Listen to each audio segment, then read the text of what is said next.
Well, good evening, everybody. My name is Alan Bowser. I'm president of the Montgomery County Civic Federation. Thank you all for joining us this evening. We've got an exciting program for you. This evening, we are welcoming the candidates for Montgomery County Executive. Our moderators for this evening are Amanda Farber from the East Bethesda Citizens Association and Paul Ginnessy from the Park Hills Civic Association.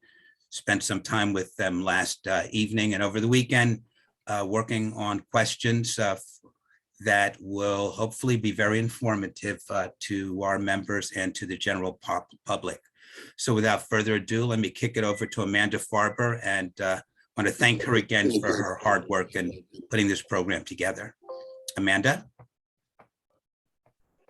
Okay, well, thank you, Alan, and good evening, everyone. It's great to see so many people here today. And we understand, gentlemen, candidates, that you all started the morning with another forum. So we are extra appreciative that you are essentially bookending your day with these candidate forums. And this is also a good chance to remind everyone this evening that been other forums held by other various organizations, and there will continue to be forums. And so many of these are recorded, as this one is tonight. And so if a topic is not covered that you're interested in, it likely may have been in a previous recorded forum or will be in a future forum. So we will do our best to go through a number of different topics, but just a reminder to folks of that. So let's just go through some of the ground rules in the format, and then we'll jump right into questions. To start, each candidate will have 1 minute to introduce themselves. For the main questions, each candidate will have 2 minutes to respond. You will get a 15-second warning as you approach the 2 minutes, and you can finish your sentence during that time, and then you'll be alerted when time is up. We do have a timekeeper here with us tonight, Jackie, who will be doing that. And then if you wish to rebut an answer, please just go ahead and either raise your hand, use the hand feature, and we will go through and call on you. And then we'll also allow for 1 minute and closing comments if you wish. So we would like to start the candidate introductions and go through alphabetically. And let me just check, is our timekeeper ready? Yes, she is. Yes, I am. Oh, I'm sorry. I'm getting a note saying that the rules that were sent out allowed for 2 minutes for introductions. So that's fine. We can go with 2 minutes for introductions. Okay, our timekeeper is ready, and we will start with Mr. Blair. Good evening. Thank you, Amanda. And thank you, everyone, for joining us this evening. So Montgomery County is my home.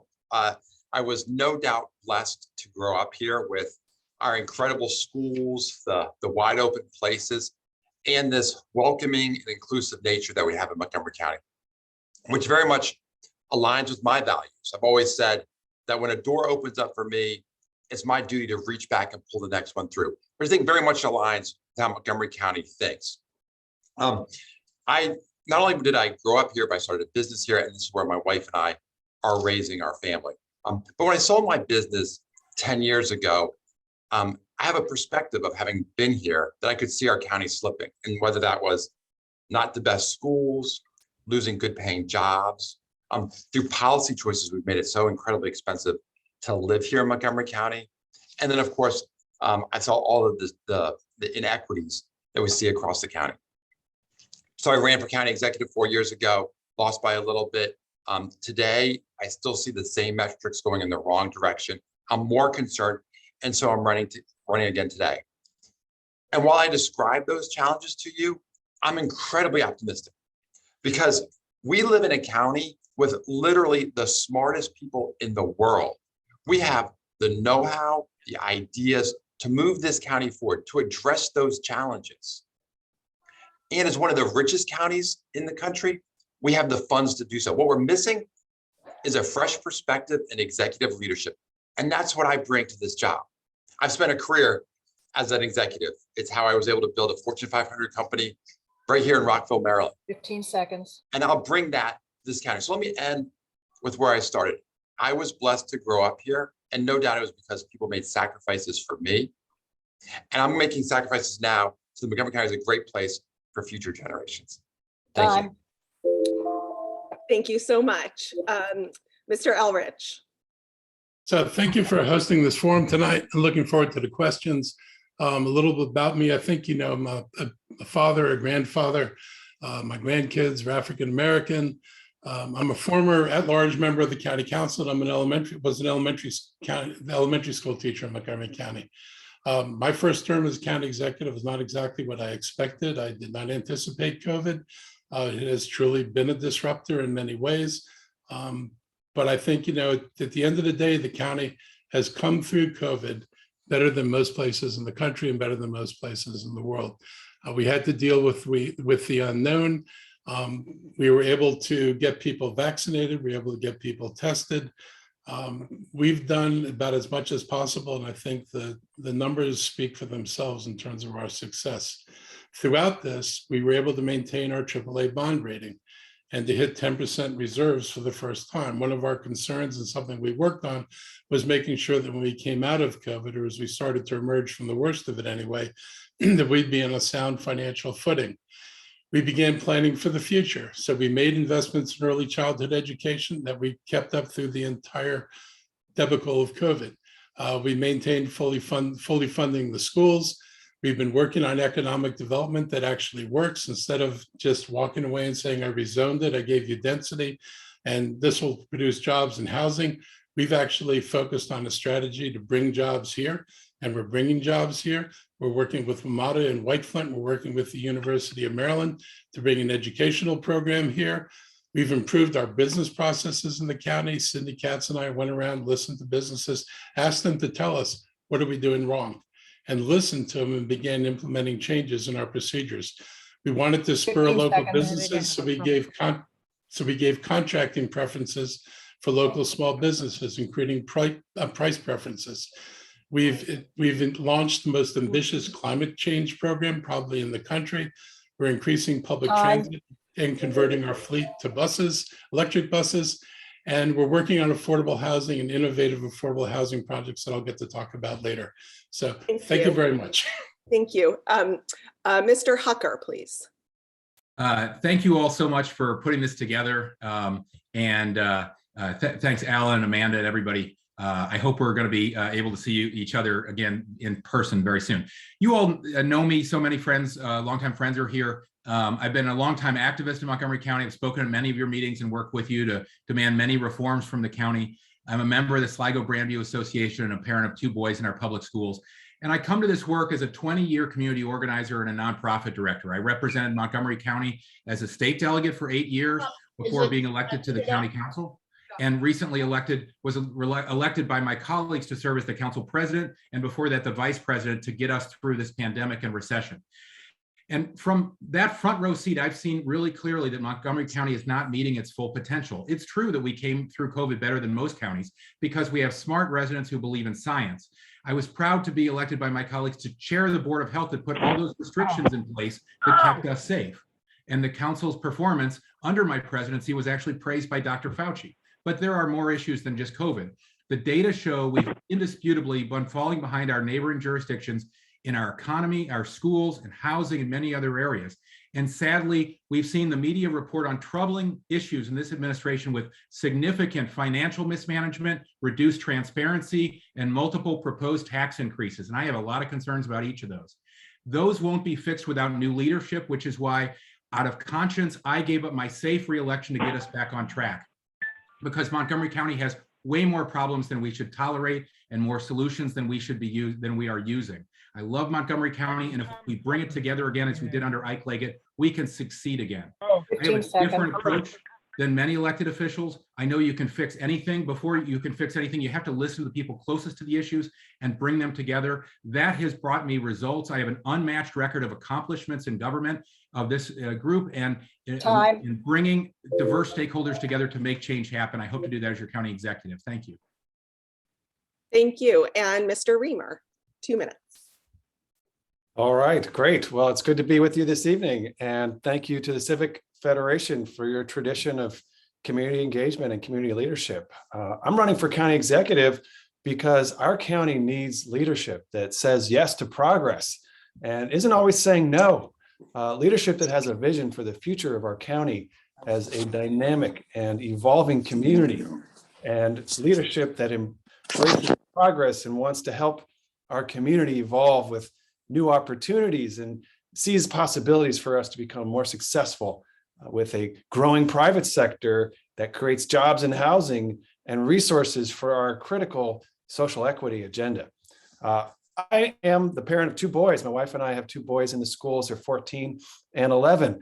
And when I think about our future together, I hope that they might be able to live, if they want to, near enough to us that we can all be together in our lives.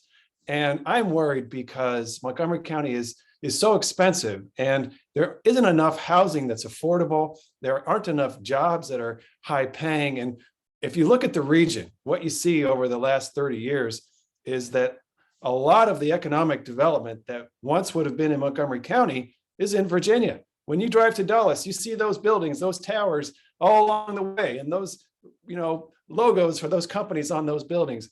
Once upon a time, those would have been in Montgomery County, in Silver Spring, in Bethesda on the 270 corridor. But things have changed, and that is a concern for our future, because if we want to be a sustainable community, we have to create jobs and housing to get there. And we are 50 now seconds. half of our normal housing production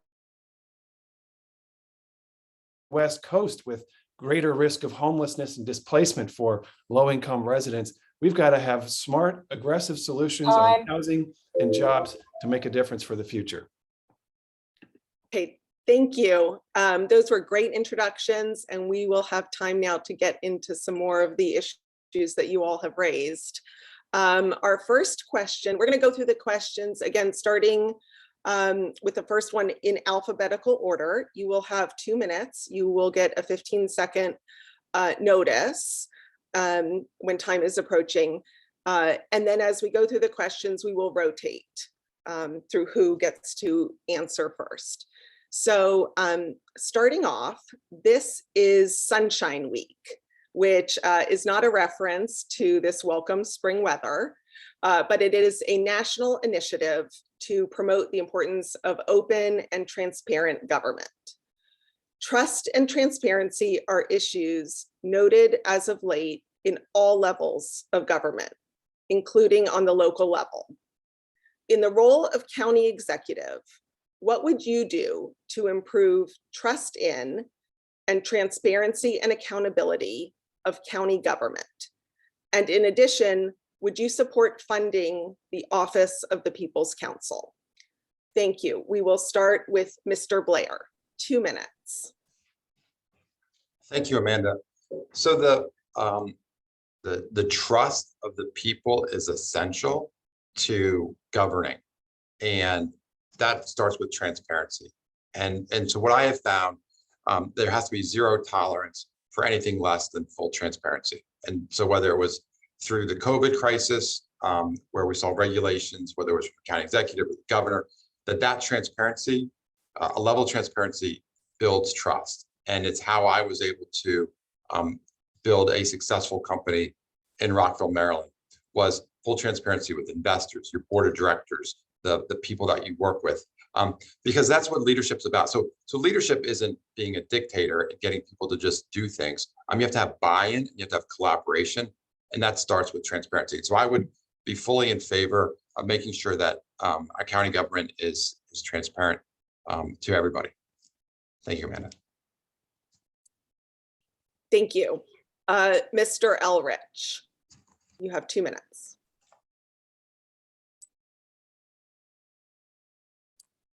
You need to unmute. There. So I'm going to start with the Office of the People's Council. I was on the council the last time there was an Office of the People's Council. That office did amazing work on behalf of citizens. It supported their ability to get knowledge and understanding of the county's planning processes. And during the recession, that got cut and it never came back. We have put that office in our budget.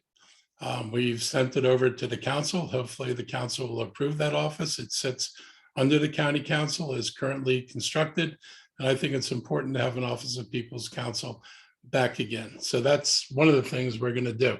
We tried to be clear with people throughout the pandemic. We felt that it was important for people to understand what we were dealing with and what we were going to do. We did not want to confuse people, continually send mixed messages about how to deal with this. So myself, Dr. Gales, and my entire staff made sure that we communicated clearly to the folks in Montgomery County. We changed the way we communicate with the communities, particularly the communities who are the most disadvantaged, by reaching out and doing more work with the local groups rather than having so much centered out of the county government. So we were able to pivot. We were able to get more reach into the community than we had before.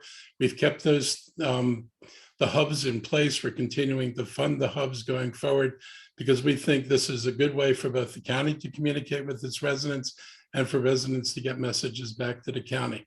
It was an important change, and it's something we learned in COVID, and it's something we're going to stick with moving forward. We will always make sure that people understand what it is that we're trying to accomplish and why we're trying to accomplish it. I've always been willing to come out and talk with people and be very frank about what our policies, what our limitations are, but also what our opportunities are. And I look forward to continuing to do that. Thank you. Thank you. Next is Mr. Hucker. Thanks, Amanda. Transparency is very, very important to me. I started and I spent 10 years of my life at least working with groups influenced by Ralph Nader, starting with the PIRGs and Public Citizen, and then working at founding and running Progressive Maryland for years and working on numerous government reform initiatives at the state level and the county level. We've lost a lot of transparency in Montgomery County, and we really need to restore it. We need a county executive who will always appear before the county council when they're brought in, when they're asked to come in for an oversight hearing. But that has stopped happening in the last few years. We need a county executive that stays within budgets approved by the county council. We have had in this administration $90 million that was spent in an unauthorized manner on hazard pay, and $70 million we just found out about over the HHS budget. And we found out not when it was 7 million over, 17 million over, but 70 million over. So that was unauthorized spending, and it's a clear violation of the charter. But the county council has the power of the purse. We're the ones closest to the people and are charged with providing that oversight. And we can't just have an imperial executive spending money without authorization. And yes, of course, I support funding for the Office of People's Council. Prince George's, Baltimore County, Harford County all have an OPC. I served in the state assembly where we rely on the Office of People's Council greatly, and we should absolutely have one and fund one in Montgomery County. Thank you all so much. Thank you. And Mr. Riemer. All right, thank you. Well, I love this question. And in my time at the county council, I think I've probably done more to promote transparency and openness in county government than almost any other elected official. Because in 2012, the council passed the Open Data Act that I authored. And the Open Data Act required every department in the county to stop what it was doing and start to think about what data sets, what data it gathers are the most valuable to the public, and then to publish that data in a way that is easily accessible and manipulable by county residents and stakeholders. And part of that legislation led to the open budget that we now have in this county. It's a use of open data that you can now get access to every nickel spent by the county openly on the internet. It didn't used to be that way. You might remember. You used to have to file an MPIA or other kinds of special requests in order to find out the checks that were written. We have Open Checkbook, which now publishes every single check ever written. These are longstanding requests of the Civic Federation. We also publish all of our Maryland Public Information Act responses and requests. That was another critical provision of the Open Data Act. So you now have a leading county government in terms of its structural openness through open data, through the MPIA publication, through open budget and open checkbook. And I'm really proud of all of those initiatives. But I also want to say on a few other issues. First of all, I'm running as a public finance candidate because I want you 15 to have seconds. trust in the decisions that I make. I'm not raising any money from PACs or corporations. I'm not taking any contributions more than $250 because that really matters to me to be able to run in that way. Secondly, Councilmember Hucker made a good point there about Time. a backroom deal on hazard pay that cost $100 million of federal relief funds meant for the community and instead went to political allies of Time. the county executive. And I'm very Time is concerned up, about sir. that. Thank you. Would anybody like to offer a rebuttal? Mr. Elrich, you have 30 seconds. And you need to unmute, please. The hazard pay to our employees was found to be perfectly legal by our attorney. My alternative was to take a risk and have to pay double time to our employees rather than bring it down to $10 an hour. So we were able to bring it down to $10 an hour, and that was within our authority to do that. And it was far better from the county than what it would have cost us if we had gone the other way. On the $70 million, I'm baffled. We were struggling and needing to buy test kits and all this other stuff to Time. dealing with COVID. And we spent the money we needed to, and we are going to get reimbursed by FEMA for most of that money. Thank you. That's time. Would anybody else like to offer a rebuttal? Mr. Riemer? What the point is, the county executive did not send his appropriation to the county council. He did a deal directly with the county employee unions that resulted in expending nearly $100 million that was never approved by the county council. So that's the issue. The issue isn't necessarily the amount or anything like that. It was, he did a one-on-one deal that resulted in $100 million outside of the county's fiscal approval process. And the community needed to have a discussion about that. Time. We needed to set that policy. Thank you. Would any other candidates like to offer a rebuttal? Or we can move on to the next question. Okay, moving on. This next question, the order will be Mr. Elrich, then Mr. Hucker, then Mr. Riemer, then Mr. Blair. Thrive Montgomery 2050 is the county's new proposed general plan. The council president has indicated he wants Thrive amended to include more attention to racial equity and social justice issues, and passed before the next general election. It will be the role of the next county executive to help implement certain components of Thrive. What do you consider to be the most positive and promising elements of Thrive 2050? And are there any areas you believe need improving? We will start with Mr. Elrich with 2 minutes. I think Thrive is pretty weak, just in general. It does not address affordable housing, as OLO report under the county council indicated. It's basically a market-driven approach that hopes that housing will trickle down. Saying the word affordable housing doesn't mean that you're going to get it. And the plans that we have in Thrive will not produce affordable housing. It's mostly, like I said, a market-driven approach to housing.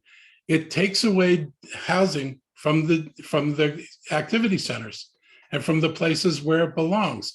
This county spent a long time doing developments that focus development along transit lines, and this pulls some of that development out of there. Environmentally, it's irresponsible putting density where you've got neighborhoods right now and not letting that density occur. In Wheaton, I think it's a perfect example. If you pave over parts of the area around Georgia Avenue, you are going to increase the imperviousness and you're going to increase our stormwater challenges. On the other hand, and it's kind of a sad commentary on our urban areas, you'd have a hard time paving over a blade of grass in Wheaton. And so the opportunities to do things in Wheaton and to grow in Wheaton as was originally planned can be accomplished without the kind of environmental damage that would be done by Thrive on the outside. Places like Boyd's and all these other areas that are scattered in the way for activity centers were never meant to be developed. This is what we used to call sprawl in the old days, and Casey's brought back sprawl, which is also another negative of Thrive. Probably the most positive thing is the notion of trying to, build along the corridors, but building along the corridors outside of the activity centers is not advised. The Council of 60 Governments seconds. guidance on smart growth and activity centers is that most of the development should occur in the activity center, not outside the activity center. So I would emphasize making sure that growth occurred around the activity centers in the county, not outside. Thank you. Mr. Hucker, 2 minutes. Thanks, Amanda. So we should start at the beginning. Thrive is the proposed updated general plan for the county. We're required by law to have we're legally required to have a relevant and accurate general plan. And the one we've been working under is outdated by decades and hasn't been updated at all since 1993. The county is obviously very different than it was in 1993. And we want different types of communities now. We want communities where we can live close to our neighbors and walk safely in our neighborhoods on sidewalks. Use bike paths to get around where we have options. Whether or not you have a car, we want to be close to neighborhood shopping and neighborhood retail. And some of the better parts of Thrive include the idea of 15-minute communities, that all of us in an ideal world would have a job and a dry cleaner and a coffee shop and a restaurant all within 15 minutes. So we can meet all our basic needs and we wouldn't be sitting in front of each other on the Beltway. That's a great vision. And we should be developing toward more walkable, bikeable, safe communities like that are much more climate friendly. The current general plan doesn't mention climate because nobody was talking about it in 1993. It doesn't mention racial equity, even though we built Montgomery County in a very, very racially inequitable way, and Thrive seeks to fix that. So I represent the east side of the county that has been victimized for years by racial redlining and retail racism, where people want to be able to go to a grocery store, but they can't. They want to be able to go to a neighborhood restaurant, but they don't have one. And so there's a lot in Thrive for those communities to make them allow them to have the amenities the other communities have. So there will be a lot of opportunities to improve Thrive. I'm glad we're going to have more hearings and discussion of it. And I really encourage everybody to get involved so we can plug your feedback in, continue to have everybody's feedback and build consensus around it. Time. Thank you. Thank you. Mr. Riemer, you're next. Thank you so much. Well, Thrive can certainly be improved. I've said that all along, and our committee did a great edit of it, and it's now going forward in a council process. And I think we're going to keep working on it and keep sending in your suggestions. And I think we're all open to change. But I want to say that, first of all, Thrive is trying to correct one of the great injustices of this county's development history, which is the anti-growth mentality that said there should be no development in the East County. And one of the critical tenets of Thrive is to say that the East County actually should be a place where we have development and growth.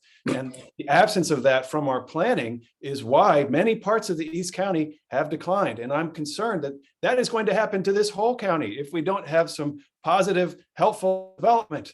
Secondly, a critical point of Thrive is the corridors like Georgia Avenue, Connecticut Avenue, Veers Mill, Rockville Pike. That's where we can grow. Thrive is about keeping the ag reserve as it is and allowing neighborhoods to retain their suburban neighborhood character while developing in our key transportation corridors.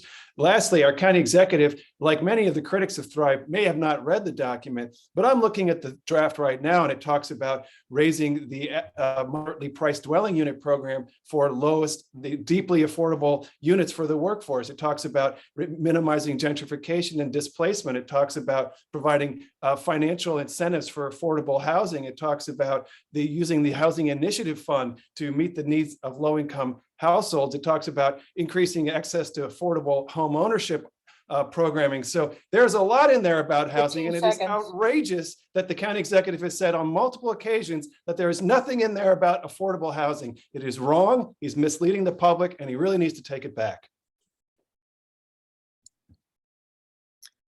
Thank you. Mr. Blair?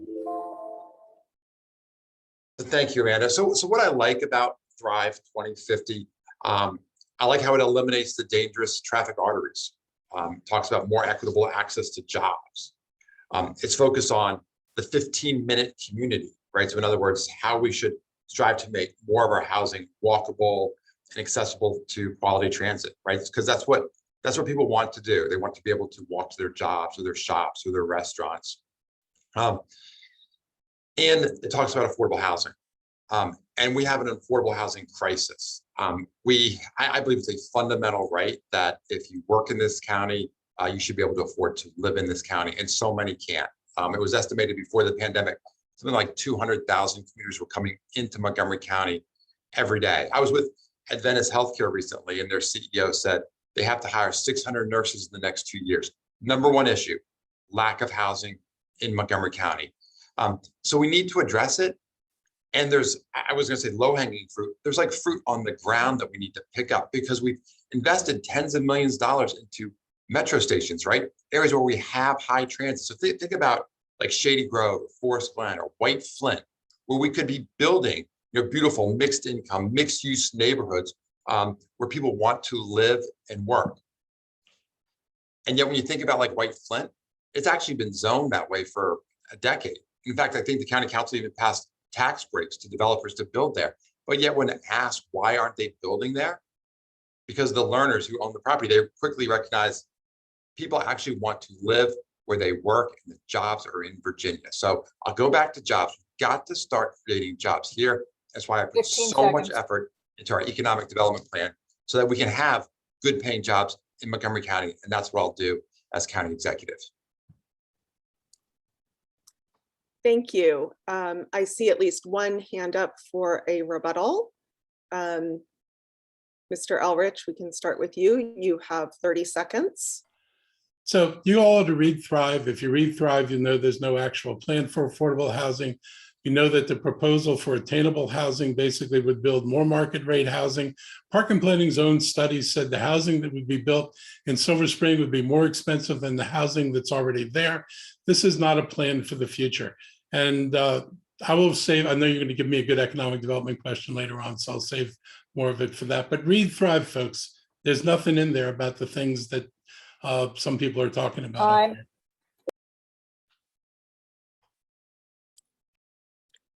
Thank you. Would anybody else like to offer a rebuttal? Just ask everyone to read Thrive. I agree with that. Please read Thrive if you haven't already. Thank you.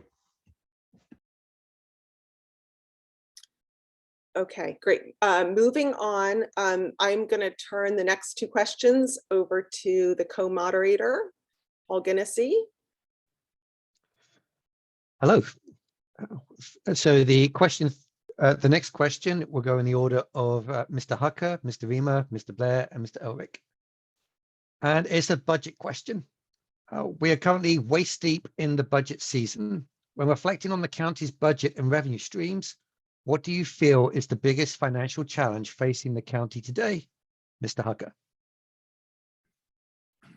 There are two big financial challenges. One, we have directors that routinely overspend their budget, and we don't find out about them until the county executive brings us a supplemental appropriation for money that's already been spent, giving us no opportunity for oversight. That's a clear and repeated flagrant violation of the charter.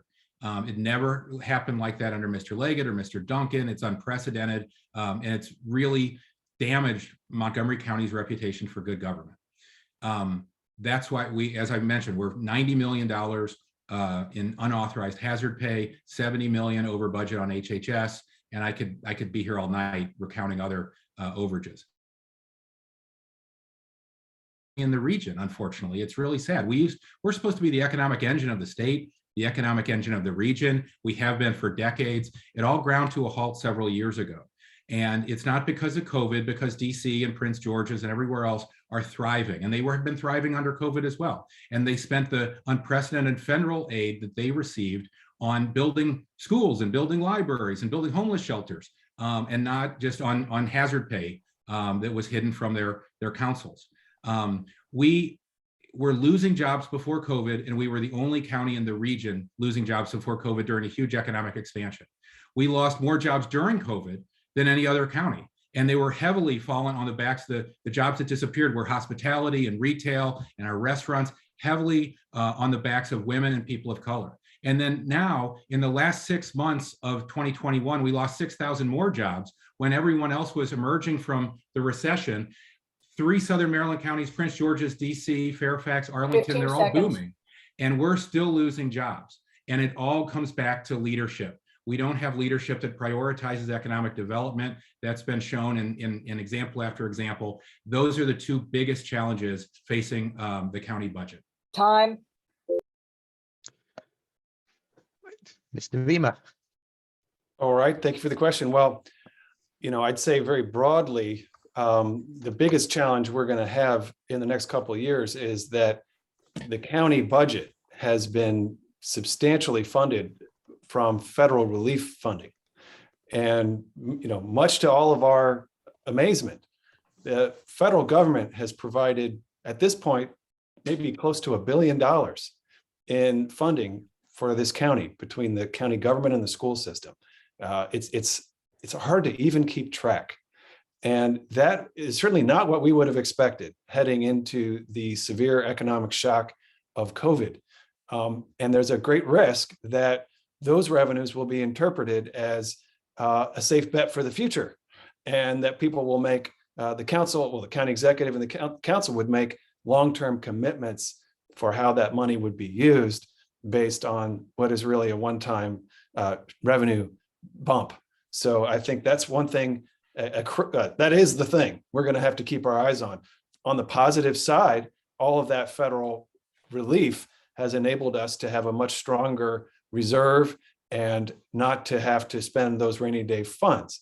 But as the primary expenditure in our budget is compensation. And that's where somewhere between 70 and 90% of the revenue that we spend goes, depending on what department or agency you're looking at. And so if we make long-term commitments on compensation that exceed our revenue growth, if compensation is going to grow 10% a year, but revenue is only going to grow 3% a year, that's how we end up with 15 massive tax seconds. increases. County executive did propose a tax increase at the beginning of the pandemic in his budget that year. Unfortunately, the council backed it off. But we'll see what we get tomorrow in the budget. Mr. Blair. Thank you. So when I look at the budget, I think about our biggest challenge. I see a shrinking revenue base. And so these are the IRS numbers. Over the past 10 years, the net tax migration out of Montgomery County is $5.2 billion. So said another way, if you added up the W-2s that moved in and you subtracted the W-2s that moved out, we have a deficit of $5.2 billion. That's devastating. Multiply that by our local 3.2% local income tax, you're talking about $150 million lost opportunity. And it's actually worse than that, because all these vacant for lease signs you see in all these office parks, their assessed property values are going down, which means our property taxes are going down too. So it comes back to creating jobs here. And I only got 2 minutes, probably a minute left. So let me just tell you one idea that we're going to do. And I've been talking to the leadership groups to make this happen. We're going to become the hospitality startup capital of the country. With what Marriott has done here over the past 100 years, all the spinoffs that they've had. So whether it's Marriott or Host or Sodexo or Hilton, if you're starting a company in this country, you're going to be saying, oh, let me go to Montgomery County, because we're going to have Marriott and Hiltons of the world set up these incubators. So we're actually going to have places where we're creating jobs, small businesses, and that will fund our tax base so that we can pay for the priorities in Montgomery County, the things that we value, like schools and social services and affordable housing. Thank you, Paul.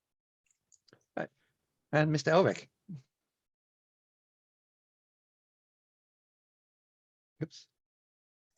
So the county continues to see declining unemployment, and it's not back where it was before COVID, but most people's isn't back where it was before COVID either. And for people who are worried about shrinking tax bases, all you gotta do is look at the story about Northern Virginia and Fairfax County and the vacancies in Fairfax County and the shrinking tax base and the concerns they have about the loss of their revenue base. And that's Fairfax County. So we weren't immune to this. The federal government helped us, and it helped every other state and pretty much every other county in this country deal with the revenue shortfalls that came out of COVID. So Montgomery County wasn't anything special. But I'll give you a preview of tomorrow. There's no federal money relied on in this budget. This budget is basically based on the increasing tax revenues that partly come from the decision that voters made to change the way we tax property in Montgomery County. It was much more progressive. It allowed us to realize the actual growth in the tax base that businesses contributed. And I will say, Mr. Blair was involved in that fight as well. It changed the way we tax, and it was really positive for the county. I'm not sure where Hans is into, where this county's in a runaway thing. The budget for FY21 was a 1.27% increase over FY20. The budget for 2022 was less than a 1% increase over the budget in 21.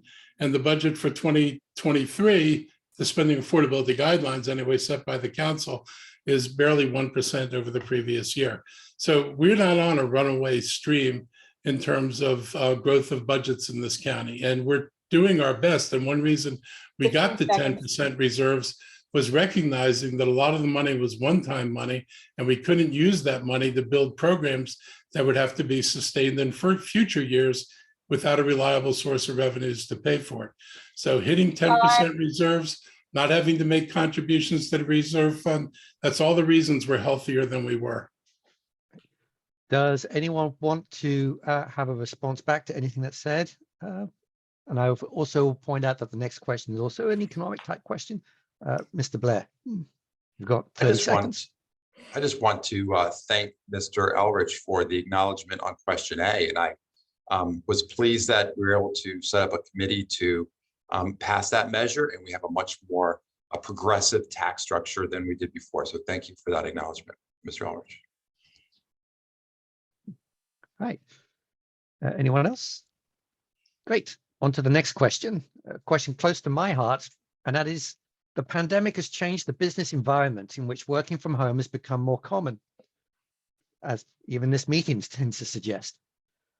And according to the Wall Street Journal, businesses are eliminating some or all of their office space.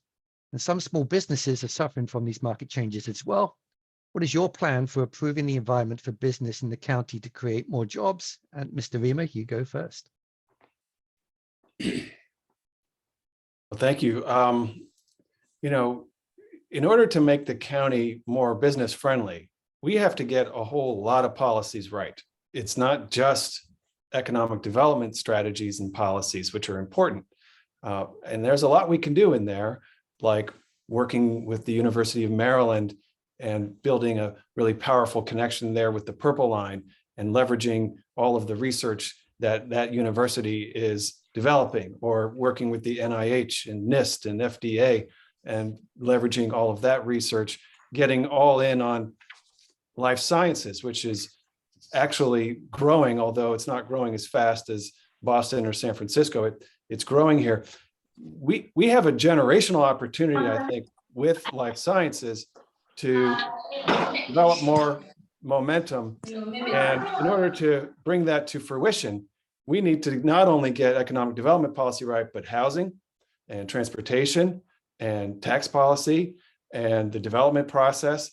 And you know, our county executive has been leaning against the kinds of changes that we need to make, whether that's proposing single tracking the Purple Line into downtown Bethesda, or fighting against the American Legion Bridge, expansion, or if that is, working against housing policy that we need to have a growing and workforce here. All of these things add up, and there really hasn't been any meaningful reform in permitting and licensing. So all of these things really add up, and we've got to get them right. So that there's a lot to do here. And with the pandemic shift, a lot 15 more seconds. folks potentially working at home, I think we've got to focus ever more on how to redevelop Rockville Pike so that there are great restaurants and great things to do, because the quality of life is going to be ever more important. And Time. smart growth is a big part of the answer. Right, and the rest of the question order, because I forgot to say it at the beginning, will continue with Mr. Blair, Mr. Elrich, and Mr. Hucker. So, Mr. Blair, you're up next. So thank you, Paul. So when I started my business in Rockville, I didn't really have a perception of how it was to do business here. But as we grew the business over a decade, and we ultimately had offices in 30 states, I realized that Montgomery County was the most challenging place to do business. Actually, I thought it was the state of Maryland until I started talking to other counties, and then I realized it was Montgomery County. And it's not one thing, it's everything. It's like death by 1,000 cuts, whether it's our procurement process, permitting, inspections, regulations, fees, you name it.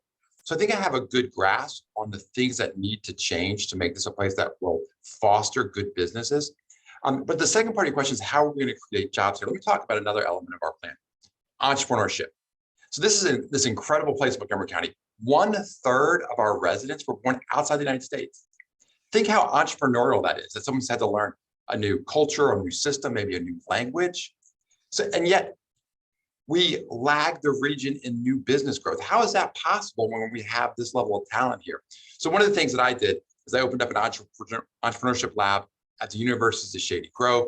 It's been so much fun to watch these young men and women start these businesses and then grow them. I want to bring that to MCPS. I think that that'd be a great program that we should have in all of our high schools so that students have the opportunity to be exposed to entrepreneurship, because we've got to start creating many thousands and thousands of small businesses to get this economy going. Thank you, Paul. Thank you. Mr. Elrich. So I want to start just by correcting something. I absolutely supported the American Legion Bridge. I was the first person when after the governors spoke, to say you start at the beginning of the bottleneck, not at the back end of the bottleneck, and you need to do the American Legion Bridge. I want to talk about some other things. I was a no vote on a lot of things the council, zoning particularly, that the council was part of, that Hans and Tom voted for. They would always say, this is about housing and jobs. This is about housing and jobs. I want you to notice they're running a campaign about not having housing and jobs. So the people who are the architects of Montgomery County's so-called economic development policy, which mostly consisted of zoning more, actually produced nothing. So I came in, and what are we doing? We got an agreement with the University of Maryland to bring graduate level research here. That discussion is continued, and Mr. Blair would be very happy, because one of the things we're talking about is an AI center, and we're talking with the University of Maryland about this, that would deal with both life sciences industry and the hospitality industry. And we know that Sodexo and Marriott are both interested in that. 24%, this is an unusual statistic about Montgomery County, 24% of the tax revenue in this county comes from sole proprietorships. It is unlike any other jurisdiction in the DC area. Steve Fuller actually wrote a whole paper about this, because he said you can't judge Montgomery County by normal economic metrics, because we have such a disproportionately large number of sole proprietorships, and the average income from sole proprietorships here was twice the average of the sole proprietorships in the rest of the region. We have changed our permitting. That was one of the first things we went after, 15 was seconds. to make sure we could deal with. I invite you to go talk to the Marriotts and ask them what their experience with our permitting is. And I've brought other companies and talked to other business leaders to make sure that they understood that if they've got issues with permitting, we will resolve them. We're not going to have people walk away because of permitting. And Mr. Hucker. Thank you, Paul. That is funny. Montgomery County who are walking away because of the torture that our permitting services department has put them through, unfortunately. And I can send in, every week I send in examples and ask for help, but it usually doesn't come. So if you ask business leaders in the county what we need to do to increase our economic development and turn the ship around, given that we've been hemorrhaging jobs for 3 or 4 years now, is that the number one thing they say is that we need leadership that signals to the public that entrepreneurs creating jobs, making investments here, taking a risk, and giving people a place to work are a priority, are a good thing. We always had that under County Executive Duncan, County Executive Lagan. That's one of the things that helped make us the economic engine of the state. But that ended a while ago. You could imagine if the county executive in Prince George's County or Howard County had actually criticized one of our economic development projects, imagine the outrage that you would hear from the public. But it was actually our own county executive that criticized our top economic development priority, which is in my district in Viva White Oak. And the civic associations and small businesses there went ballistic. They felt so betrayed. And I had to organize all the council members to sign a letter telling investors, actually, that's not our priority. We really care about investment. We really want to build jobs and housing in White Oak, and that our county executive must have misspoke or something. It was really hard to imagine that coming out of the mouth of our own county executive, trashing our own project. As county executive, I'll make economic development the #1 priority. 15 seconds. We'll never have the social services that we need without a vigorous economy. That's why I'm about to pass a prevailing wage bill, and I just passed the biggest climate bill and job creator in Montgomery County history. Eager to tell you more about it if I have more time. Thank you. I'm going to invite everyone to respond if they want to. I see that Mr. Riemer has a response. I would also point out that the original question was specific changes to the business environment from the pandemic. And I'm not sure many of these answers actually answered the question. Mr. Riemer. Thank you so much. Well, I just wanted to make the observation that, many of the ideas that Mr. Blair has mentioned, like focusing on entrepreneurship with hospitality, that's in our economic development plan. These are not really new ideas.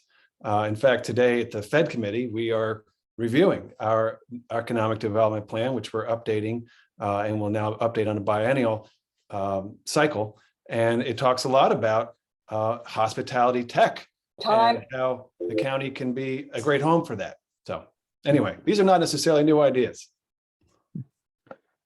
Does anyone else? Mr. Blair? No, so I think precisely, Mr. Riemer, they're not new ideas. In fact, most of the ideas have been floating around for a decade. What I'm talking about is execution, actually getting it done. That's what I'm talking about. That's the difference between talking about something and getting something done. And that's what a leader does. And that's why I'm running for county executive.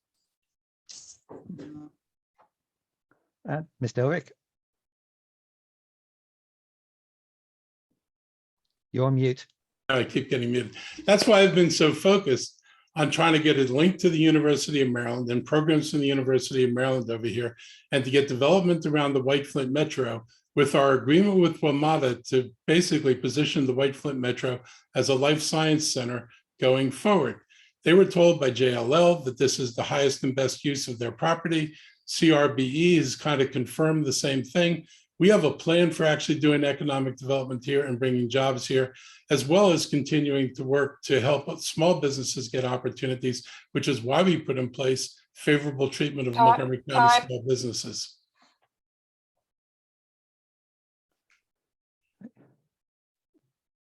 Thank you, Mark. And I think we'll go on to the next question, which is, sorry. I didn't see your hand there. Sorry, I didn't use the little electronic hand emoji. Sorry. Let's try to do that. I just wanted to respond to your valid point that we didn't talk enough about the post-COVID economic environment.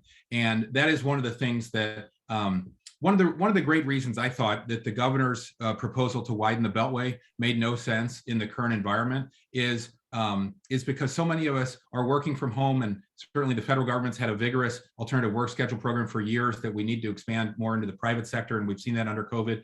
It makes no sense to make any kind of traffic modeling decisions. Really? It was that fast? Yeah. So transportation demand management. We need to encourage employers to keep people at Your home. time and is off up, the sir. roads. So Amanda, what? Yeah, We'll answer the next question. Yes, we'll move on to the next question. Okay.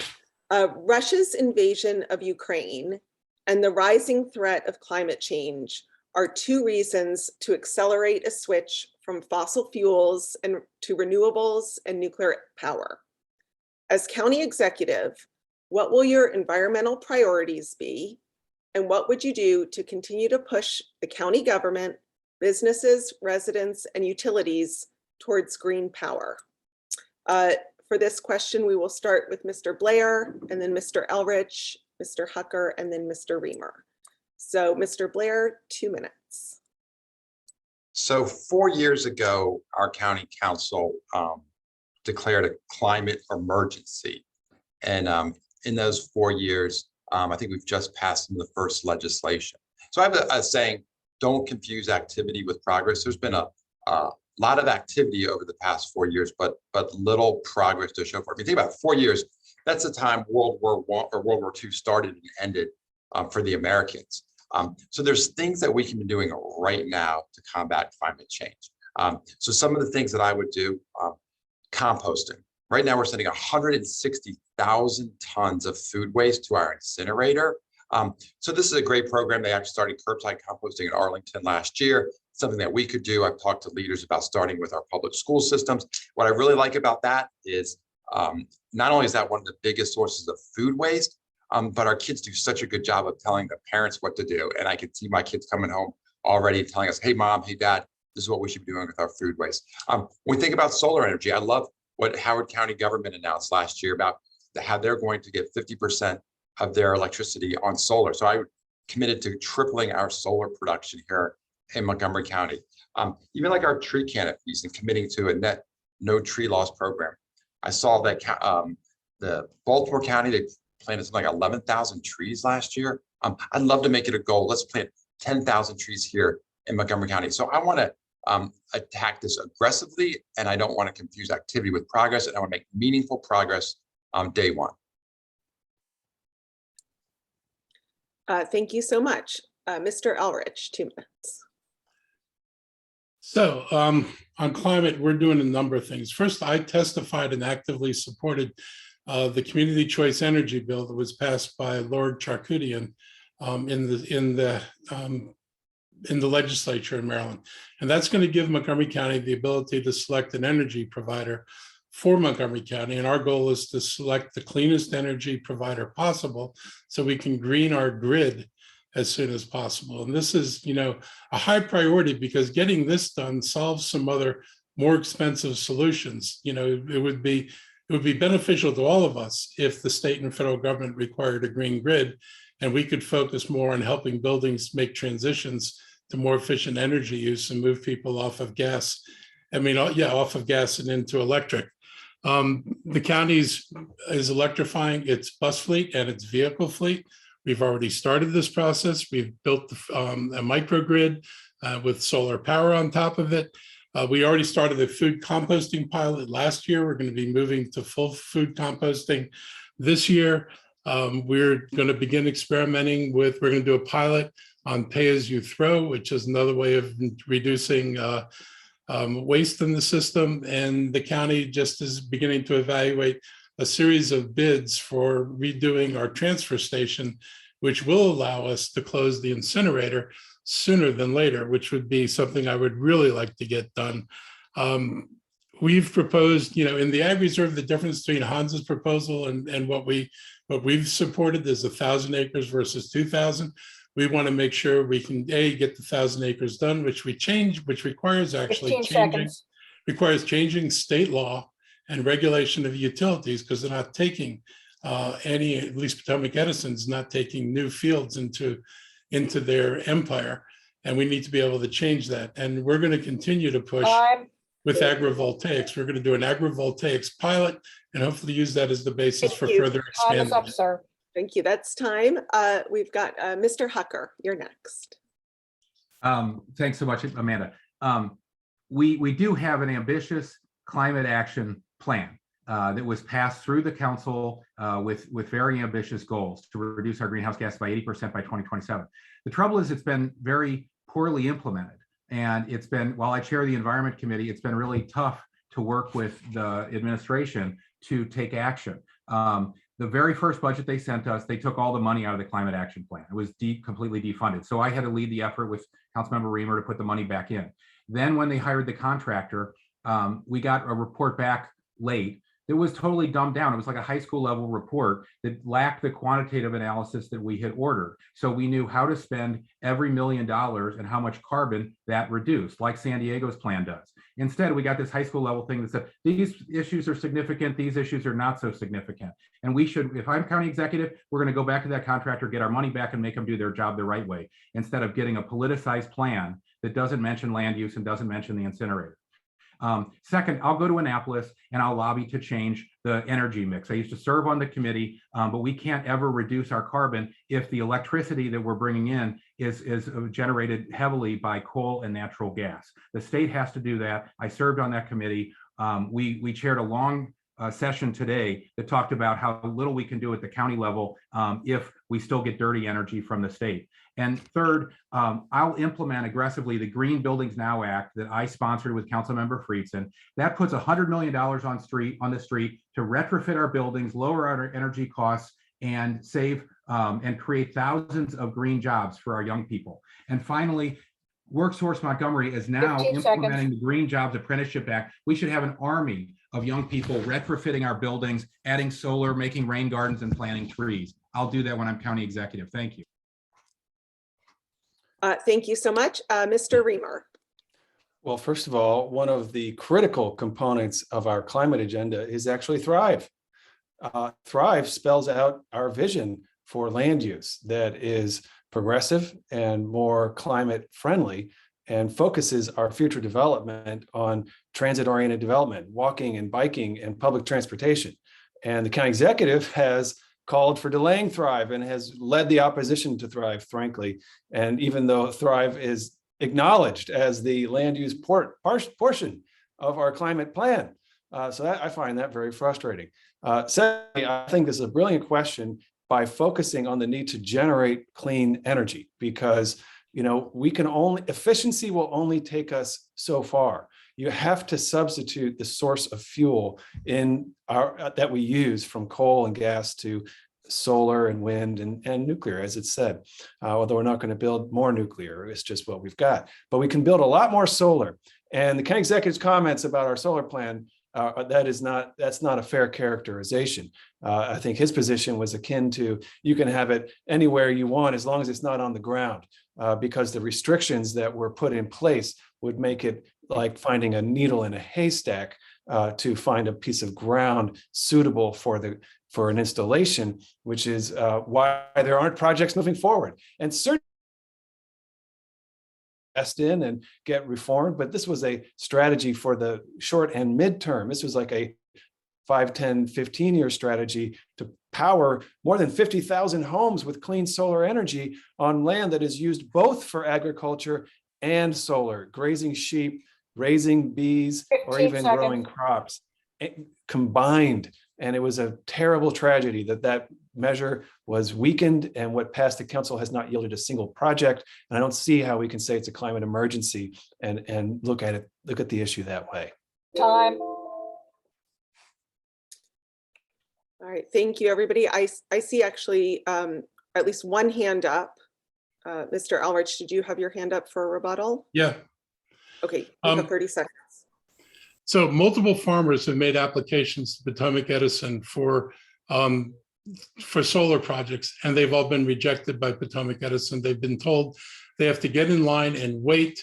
Potomac Edison has capacity for 3 community solar projects, 1 a year for the next 3 years, and they have an 8 project waiting list. So it's not ready to go yet. And people have actually applied and been rejected. So the idea that no one's applied Time. is simply not true. And I will say, I've been down in Annapolis Your time already is up, sir. lobbying for I'm sorry. open You, space. that's common 30 zone. seconds. Thank you. Would anybody else like to offer a rebuttal? Go ahead. Yes. Thank you. So first of all, one of the reasons why a lot of projects aren't moving forward is because they're finding out that they are on land that isn't eligible for solar installations. And that's been a huge problem. I think the county executive has even talked about putting arrays out by Dickerson, and has discovered that, in fact, that land is a soil type that is prohibited from having solar installations. So they basically said that land that is like your backyard at your house, and I mean that, is not eligible for solar. All right, thank you. Does anybody else have a rebuttal? Okay, I'm not seeing any hands. I'm going to turn it back over to Paul for the next question.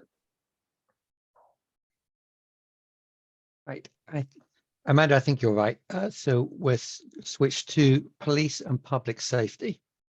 Public safety is an important issue to many Montgomery County residents across the county, across the country, and in Montgomery County. There's an increase in gun violence, carjackings, homicides, and a growing number of pedestrian fatalities, and a crisis of opioid use.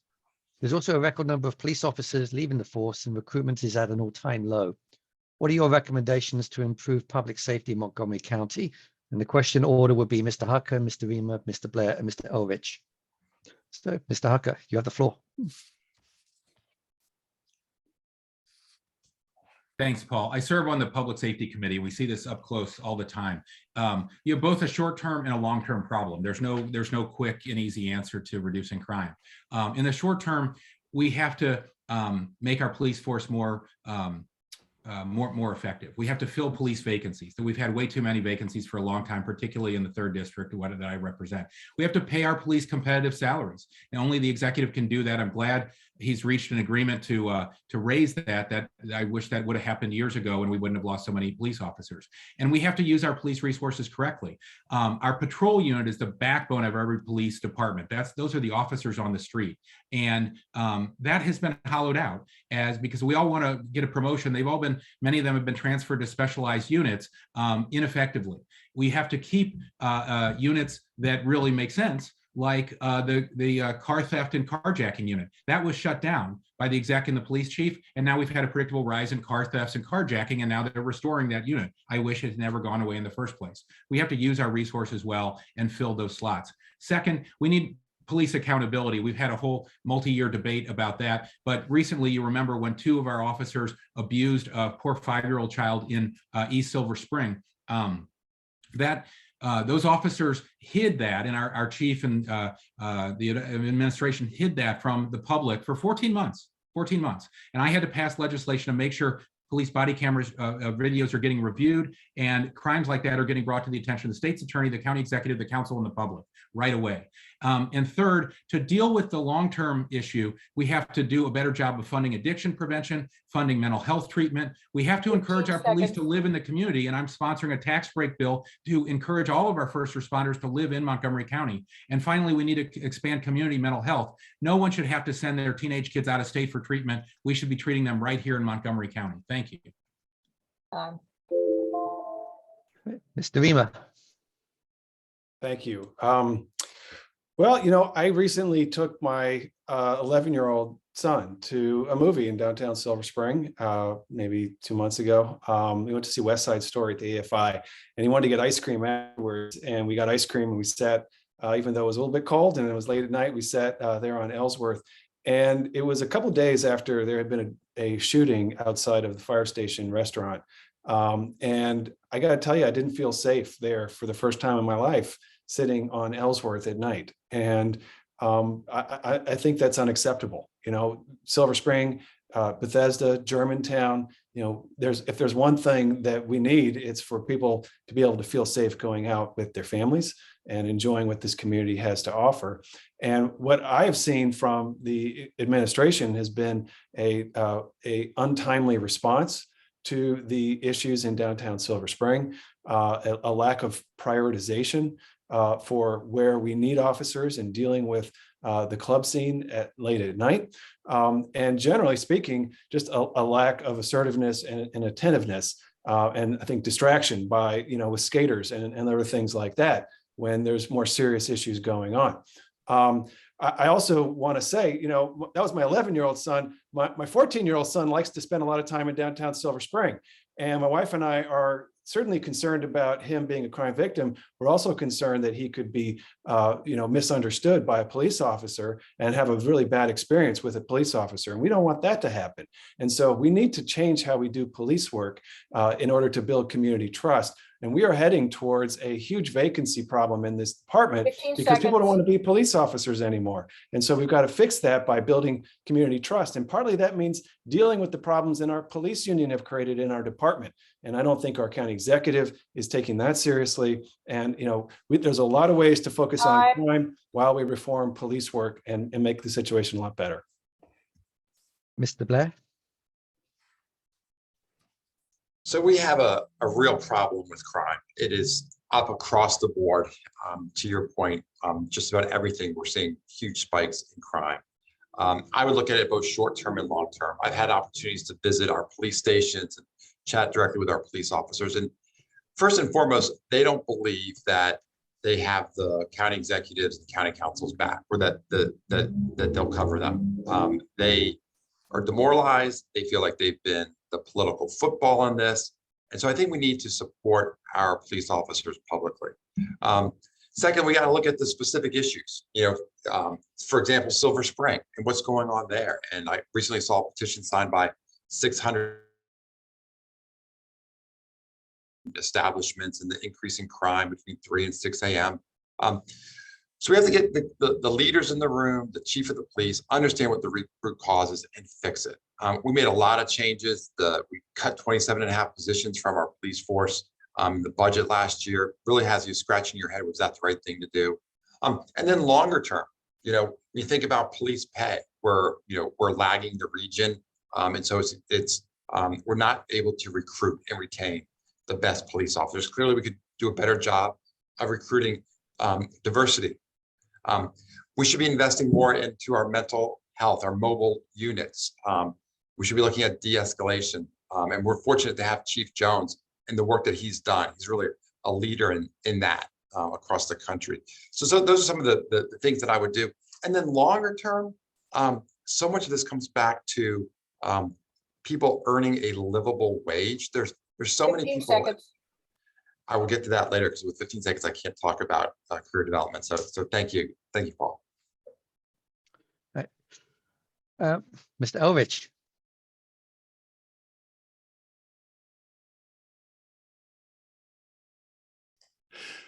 So, sorry. So we recognize, you guys keep muting me and this kills me. So we recognized early on that we need to deal with police pay in order to deal with recruitment. We negotiated a contract 2 years ago with the police union to increase the pay, particularly focused on the people who start in the police department, so we'd be more competitive, and the council never considered it.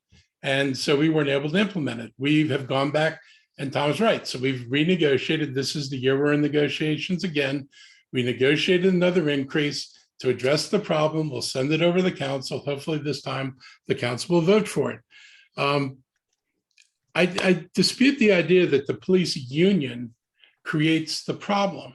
The problem with policing is the training and what people are expected to do.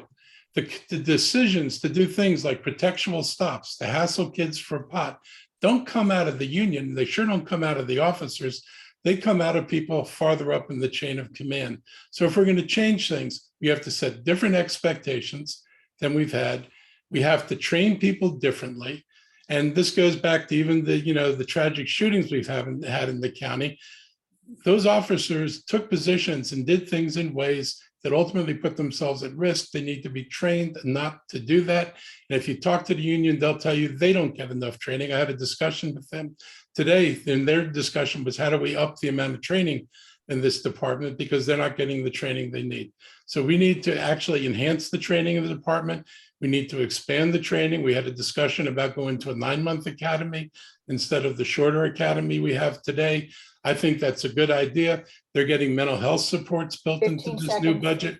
And we're going to continue to make sure that we can support the police to do a better job in this county. And lastly, I'll say, we've gotten lots of compliments from the business community from the way we responded to the issues in Silver Spring. And Brian Folger is one of those who called it out. Right, so there's 2 candidates who have got their hands up. So Mr. Hucker, you go first. Thanks, Paul. First of all, I'm glad to hear the county executive say the police need more training. A place to start would be with the 2 officers that work for the county executive who abused the 5-year-old in East Silver Spring. those officers went right back on the street. They were not disciplined, and they got no additional training. Even the police union said they don't even know what they did wrong. They were raised under different type of parents. They need training, and they got none under Mr. Elrich. Number two, you see the difference in our approach. I fought for higher police pay. Mr. Elrich dropped the ball and didn't get his agenda passed. Thank you. Right, Mr. Riemer? The police union is not the source of all problems, but they are a major impediment to them. Whether you're trying to reform discipline, or you're trying to deploy body cameras, or you're trying to enact almost any public policy, if the union gets to bargain over it, they weaken it, they sabotage it, they undermine it. And when we try to fix that structural problem and try to fix the bargaining breakdown, County Executive Elrich sides with the union and perpetuates that problem. And we need an executive who's willing to fight for the public and fight for the voters on police reform and put the county democratic process back in charge. Right. Mr. Elrich? Yeah, I have fully supported reforming the police and changing their practices. That's why I negotiated with the police a duty to intervene. After we saw the incident when the officers were standing around while other officers did things they shouldn't be doing, we went and said, we're going to negotiate this. We want this changed. And we got it changed by negotiating with them. There are things that they did that I've opposed, and there are things they do I think they're actually right with. They've talked to us a lot about practices and how it goes down in departments. You would do well to talk to some of those officers about what their leadership has had them do over time. Right. Mr. Hucker?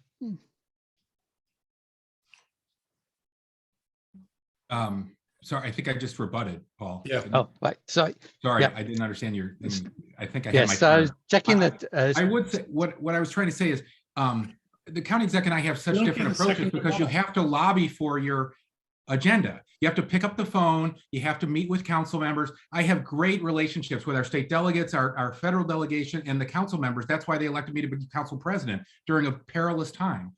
If I'm county executive, I'm going to be over with the council members all the time, lobbying for my agenda. You can't just phone it in and then throw up your hands and say the council didn't pass whatever I asked them to. If they didn't pass it, it's because you didn't lobby for it. County Executive Leggett, County Executive Duncan didn't operate that way. Martin O'Malley didn't operate that way. Well, we need to move on to the next question. A reminder, candidates will have an opportunity at the end to make comments. And in fact, we're getting closer to the end. You're at the end. We have another question from Paul, and then one final question, and then conclusion. So go ahead, Paul. This is a topic which has sort of spread itself throughout a lot of the questions today, affordable housing. The lack of affordable housing in the entire region is a serious problem. Do you support changing zoning in certain areas of the county to increase residential density? What would you do in your role as county executive to create more affordable housing? And the order will be Mr. Elrich, Mr. Hucker, Mr. Riemer, Mr. Blair. So, Mr. Elrich. You're muted, sir. Just starting with the basic number that nobody wants to talk about, 47,000 households in Montgomery County with incomes below $50,000 who cannot find affordable housing, and they are not housed under the MPDU law. There are only about 4,500 remaining MPDUs under control out of a total of a little over 16,000 that were produced between 1975 and 2020. So this notion that we've got a great MPDU problem, that's a policy that's going to solve our problem, has not come anywhere close to, and it doesn't serve the most vulnerable people in the community. We're going to propose expanding the range of units and the number of units required under the MPDU law, both at the bottom end of the range, so we can serve more of the people who really have low incomes. But actually, there's a problem at the top end of the range because there's a huge gap, and you look in Bethesda, between an MPDU unit and the new market rate housing that's being provided. If you are over 80%, you make too little money to afford the typical market unit in a Bethesda apartment building, which means we need to fill that gap and make sure that there's housing provided for a wider range of people. We need to have a no net loss of affordable housing policy. There's a project in Bethesda, again, 87 units. expanded, given the density to go to 400 units. The 87 units were affordable to people at about 80% of AMI. All the county got back was 60 units to replace the 87 units. And that's typical of what's happening in Bethesda. We need to do a better job of getting housing. And in very shortly, we're putting on the block. We're having a meeting with all of the both 15 private seconds. and for-profit developers. And we're going to show them all the county properties, all our parking lots, all our garages, and all our empty lots, and ask them to make us offers on building affordable housing there. We'll get more units because we don't have to balance it against market housing. Time. Right. Mr. Hucker. Thanks, Paul. This affordable housing is a huge pressing priority, and it's been a Democratic core belief for years that everybody deserves a safe and affordable place to live. I serve on the board of the Council of Governments. We hired the best nonpartisan analysts we could find at the Urban Institute to do a regional study, and all 24 jurisdictions, the big ones like Montgomery, Fairfax, Prince George's, and DC, and all the small ones as well, all signed on to the findings by those experts that we have a regional housing crisis, and we signed up for building 4,100 units a year in Montgomery County for 10 years, 75% of which need to be affordable. Unfortunately, we're not getting to our commitment.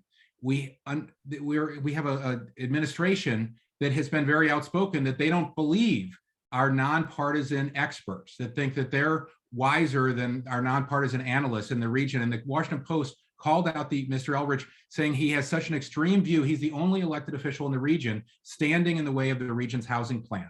The fact is, it just costs too much to live here. Our housing growth hasn't kept up with the demand. That's why our assessments are all going way up. My property taxes are now going up 20% for the exact same house. That would be great if I were going to sell my house, but I'm not. I just have to pay more taxes like many of you do.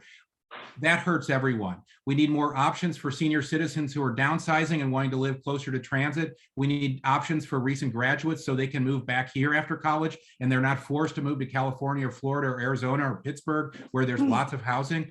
And we need relatively affluent residents struggle to find suitable housing, and we need to recognize that attainable housing is a key 15 part of seconds. the American dream, and it applies to Montgomery County as well. We need a leader in the executive's office that believes in the American dream for Montgomery County and not just pulling up the drawbridge. Mr. Riemer. Thank you. Indeed, the first part of this question is about the lack of affordable housing as a regional problem. And as Mr. Hucker was observing, there has been a regional effort to address that. And, I think it should tell you something. When the county executive of Prince George's and Fairfax and the mayor of DC and Arlington and Alexandria are all saying the same thing, and one regional leader is saying something very, very different. And that was the case on trying to build consensus so that we don't become like California, where you can't build anything anywhere, where housing affordability becomes a bigger and bigger and bigger crisis. And frankly, that's the legacy of the anti-growth politics. And it's making this county inaccessible to our young people and to people who want to move across the country, maybe for a job that isn't a six-figure job. And it's inaccessible to retirees who need a great place to downsize to and can't find a better option. So we've got to get on the right path, because the path that the executive wants to take us down is a path to decline and unaffordability and lack of inclusion.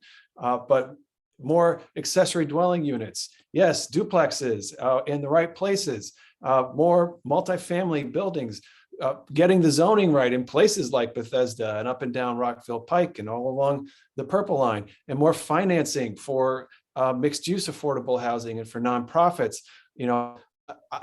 Unless you say that, Hans, that sounds like you're just trying to give it to the developers, as the executive often likes to say. I authored the legislation a few years ago that raised their MPDU requirement from 12.5% to 15% in affluent parts of the county. And we're getting a lot of units as a result of that. The developers are actually building that in place after place. So you can do this. Right. And Mr. Blair. So when I'm on the campaign trail, often I'll be meeting with teachers or or nurses or healthcare workers and ask, all right, so how many people live in the county? And it's really shocking how many people can't afford to live here. And it's having a devastating impact on us in a number of ways. Think about the quality of life, right? They're commuting here, the impact on our environment. And then also, we're just losing talent, right? So if you're a teacher and all of a sudden you can make the same amount of money in a different county and not have to commute and you can afford to live there, we're not attracting that. So we have a 3-alarm fire when it comes to a lack of affordable housing in this county. All right, here are the numbers. So our planning department estimates that we need 31,000 new housing units by 2030. Over the past decade, we've averaged about 2,500. Last year was less than 1,500. Either way, you don't need a calculator to figure out we got a long ways to go. We got to take aggressive steps to address the shortage. I talked about how we have the metro sites, right? The Forest Glen, the White Flints, the Shady Groves, where we could be building mixed income, mixed use developments. But also, if you need affordable housing, you need affordable land. And so the county, for let's say Bethesda, we have 17 county-owned parking lots in Bethesda, which would be great to work with developers on those so we can have affordable housing units. And I won't wait 4 years to have those conversations. Those are the things that I'll do right out of the gate as your county executive. Mr. Elrich, I see you want to respond.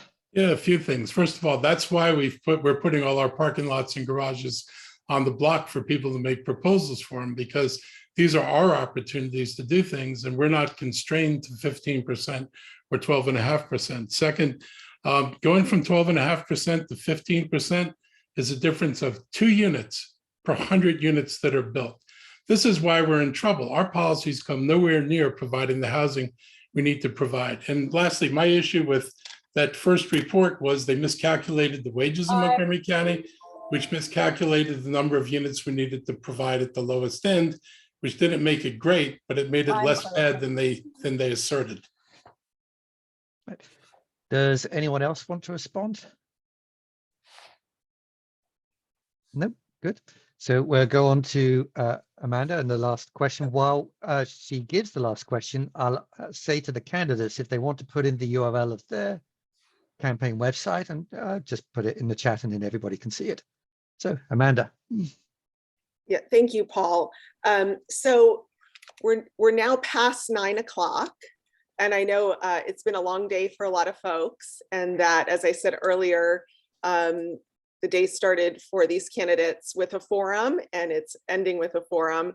And so I'm going to make an executive decision, which is that there's going to be some other opportunities to ask this particular question, which was going to be about community engagement.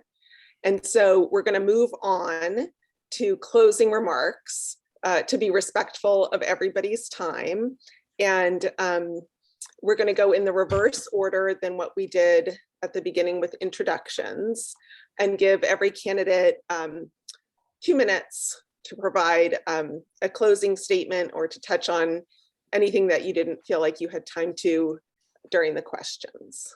So we're going to go through and start with Mr. Riemer, then Mr. Hucker, then Mr. Elrich, and Mr. Blair.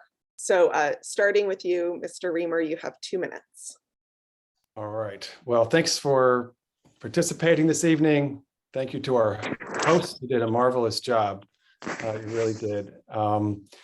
You know, we didn't get a chance to talk much about education tonight. And that certainly is a topic that I know, nevertheless, that you all care a great deal about. And I certainly do as well, as a parent of 2 kids in our public school system. And you know, I want to see this county really regain its footing on education. I think that we have really, the public confidence in our success with education has been shaken. I think the last 2 years have been devastating in many ways. And we've lost actually thousands of families out of the public school system. And we've had really difficult episodes trying to return to school in January and in September of this year. And I think, you know, I know the school system is a primary decider there, but the county executive is also. The executive branch can do a lot more to support the successful return to school in this county. And it should have been the county executive's #1 priority coming through COVID, is to ensure successful education and successful return to school in September of this year and in January. And I don't think it went well at all. And I think that's due to a hands-off management that this county deserves more. We deserve an executive who is really prioritizing our children, and we've got a lot to do in that respect. In closing, I am, as I said, running as a public finance candidate, so I'm not taking any funding from PACs. I have 0 corporate contributions, no contribution larger than $250 to my 15 seconds. campaign. And I ask for your support. If you liked what you heard tonight, please send me $5 and help me power this grassroots campaign to victory. Thank you very much. Time. Thank you so much. Mr. Hucker. Thanks, Amanda. I want to thank you and Alan, Paul, and Jackie, and all of you for all your important advocacy work and for turning out tonight. I know there's a lot of interesting stuff on Netflix and you chose to be here, so it's very nice of you. I hope tonight helps you understand why I would give up my safe seat to be part of the solution and to create a better future for our residents. I drop my kids off at school every morning, and everything I've seen from the front row seat, I get to see an awful lot of things the public doesn't see the last 2 years, tells me those kids walking in with my kids will not have the same opportunities that we had. And it pains me to say that. We have to get Montgomery County back on track. We have to give ourselves and our kids a better future. And I hope tonight helps you understand my style.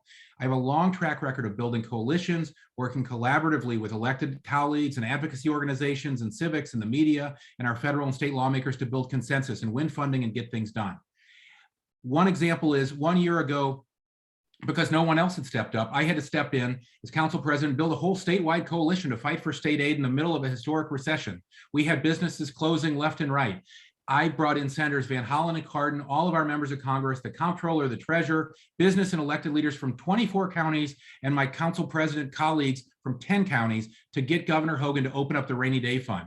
And together we won $1 billion in state aid from the governor for our vulnerable residents and our small businesses. That's what I can do by bringing people together. That's in my DNA. And I could do a lot more of it if you make me your county executive. Montgomery County needed that support from the state because our working families and small businesses were struggling so much. And I can tell you from the front row seat, we have not seen that kind of leadership from the office of the county executive. I will work with you to unite the county and build coalitions. Help me hold the county accountable. Help me return transparency and fiscal management to Montgomery County and get our schools, economy, and communities back on track. Thank you. I look forward to your support. Thank you. Time. Great, thank you. Mr. Elrich. I think you're going to find when you look at the budget and look back on the last couple of years that we have done a pretty good job of putting the county in a solid financial position going forward. And we're prepared, and the budget you're going to see tomorrow has a lot of major improvement. I will point out that, the council over the last 3 years has every year underfunded the school system's request in both capital and operating. And this year, it's probably the largest gap between what the council has said we should spend and their spending affordability guidelines versus what the school system's asked for, both in capital and in operating. We continue to work with that. We're trying to get as much money into the school system. You're going to see one of the biggest increases ever, assuming the council passes the budget we're submitting tomorrow, and we will be able to move forward with the school system in general. My goal is to make this county healthier. My goal has been to change our reputation as anti-business, to change our reputation as an impossible place to get through permitting, and to make sure we actually move things forward. I built partnerships with the university system in order to get an agreement to bring graduate education to Montgomery County, which is something we badly need. I worked in partnership, and I'm even working with the governor now to bring life to White Flint and the plans to revitalize White Flint as a life sciences center. I worked with people to get this done. When I was as a county executive, I worked with all the other county executives to take a unified approach to Kerwin. So we didn't go off on our own and ask for different things and wind up giving the legislature an excuse to say, we don't know what to do because the county governments are divided. We work to present to present a unified front so we could get the best Kerwin bill we could possibly get. And we basically succeeded in that. And most recently, we just got an agreement with the state to get funding for our schools, 50% of our construction costs rather than 22%.